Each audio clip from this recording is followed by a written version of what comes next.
വിശുദ്ധ മരിയ ഫൗസ്തീനായുടെ യേശുദർശനം. തിരിച്ചറിയൂ മകനേ, നീ എൻ കരവേലയാണെന്ന്.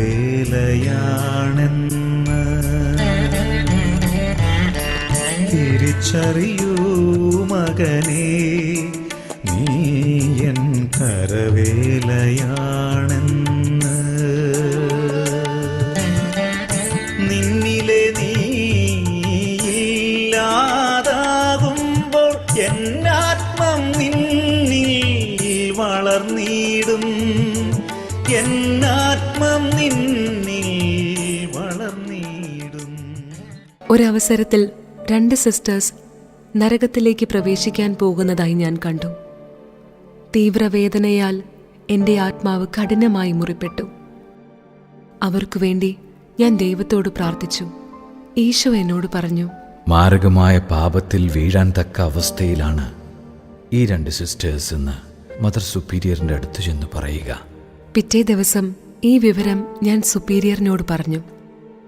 അവരിൽ ഒരാൾ വലിയ തീക്ഷ്ണതയോടെ അനുതപിച്ചു കഴിഞ്ഞിരുന്നു. മറ്റേയാൾ വലിയ ക്ലേശം അനുഭവിച്ചു കൊണ്ടിരിക്കുകയായിരുന്നു. ഒരു ദിവസം ഈശോ എന്നോട് പറഞ്ഞു, ഞാൻ ഈ ഭവനത്തിൽ നിന്ന് പോകുകയാണ്.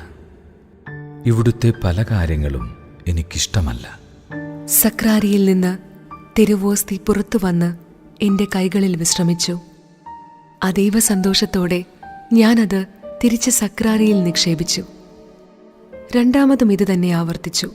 വീണ്ടും ഞാനത് തിരിച്ചു വെച്ചു. എന്നാൽ മൂന്നാമതും ഇത് തന്നെ സംഭവിച്ചു. എന്നാൽ തിരുവോസ്തി ജീവനുള്ള ഈശോനാഥനായി രൂപാന്തരപ്പെട്ടുകൊണ്ട് എന്നോട് പറഞ്ഞു, ഞാൻ ഇവിടെ ഇനി വസിക്കുകയില്ല. അപ്പോൾ ഈശോയുടെ തീവ്രമായ സ്നേഹം എൻ്റെ ആത്മാവിൽ ഉണർന്നു.